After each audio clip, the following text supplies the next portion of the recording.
John chapter 10, verse 22. Further conflict over the claims Jesus makes about himself and the things he's claiming. Now, people who don't read the Bible, they say, wait a minute. Isn't the things Jesus said contradicting the Old Testament? No. That's because you don't know who Jesus is. Jesus is God. Jesus is the Old Testament. Jesus is the Lord in the Old Testament. Jesus was the one who made those claims in the Old Testament and made the claims in the New Testament. So, for example, I'll give you a really easy one. So in the Old Testament, Jesus said, "Thou shalt not commit adultery." In the New Testament, Jesus said, "You shall not commit adultery, but I tell you the truth, anyone who looks at a woman lustfully in their heart has already committed adultery." So King David did not commit adultery when he slept with the woman. No, he committed adultery in his heart when he was looking at her from the balcony down while she was washing herself. He was looking at her lustfully. That's when the adultery started. In the eyes of God, the sins of your heart are sin. Automatically, you're a sinner. You don't have to actually do the act. And that's what people don't want to hear. Thou shalt not murder. But if you have anger and murder in your heart towards someone, you've already committed murder in the eyes of God. In other words, you're already guilty. Now, the Jews said, wait a minute. I've never committed adultery. I've never murdered. I've never cheated my neighbor. I've never stolen. But in your heart you have. And that, I just gave you one of the small things Jesus claims. Then came the festival of dedication at Jerusalem.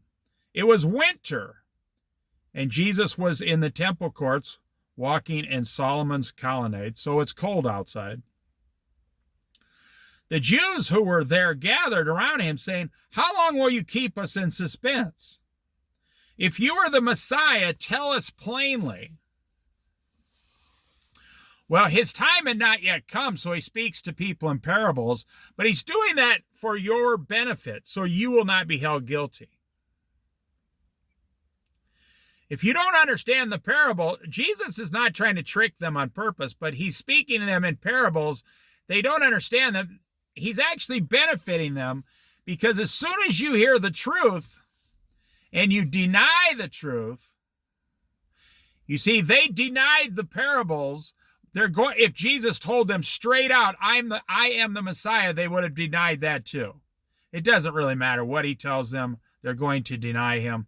But I'm saying technically, if he tells them the full straight up truth in one sentence and then they deny it, then they will be held accountable for their sin. The same goes with you and I.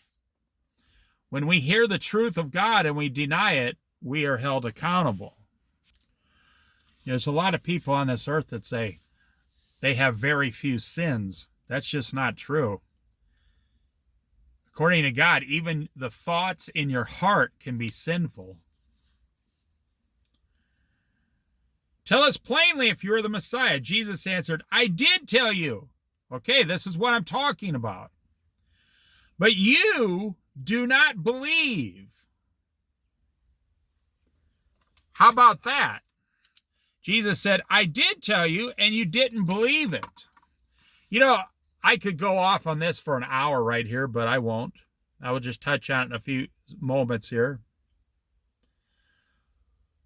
Your lack of belief in this world is destroying your entire life. Jesus said, if you have faith, and I'm going to explain this to you. If you have faith as small as a mustard seed, You could move mountains.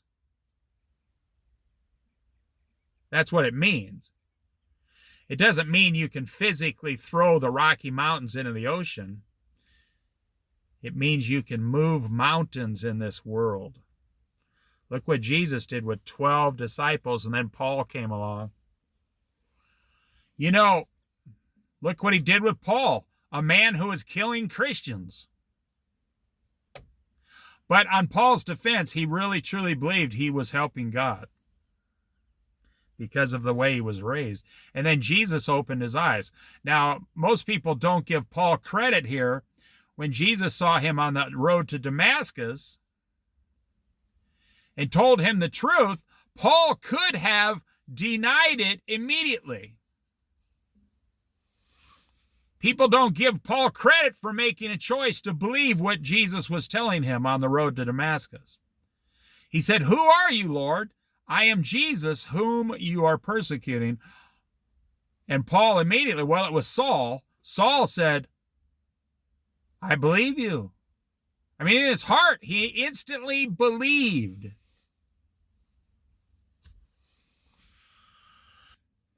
But on earth here in America, we don't even believe that we can better our lives financially. You don't believe you can get a better job within 3 months.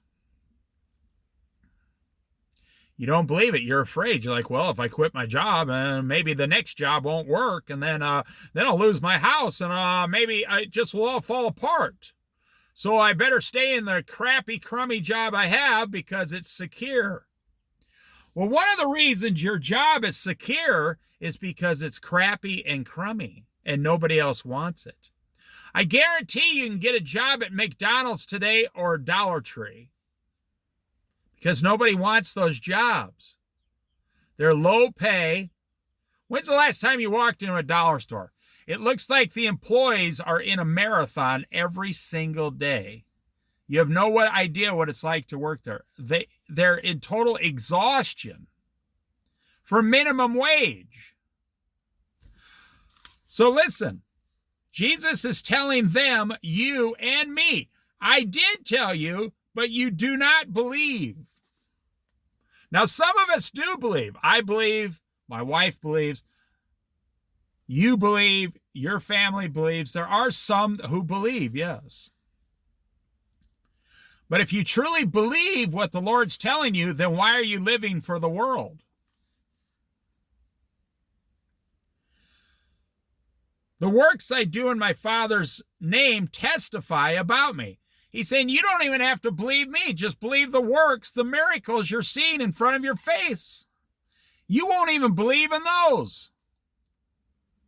I tell you what, we're in the last days. Go talk to any minister over 30 years. Have you seen any really good miracles here in the last 10 years? They'll say, oh yeah. How many do you want to know? Miracles are happening everywhere, all day, every day, all over the world. Thousands, tens of thousands a day. Hundreds of thousands. But you can't see them if you don't believe in the Lord.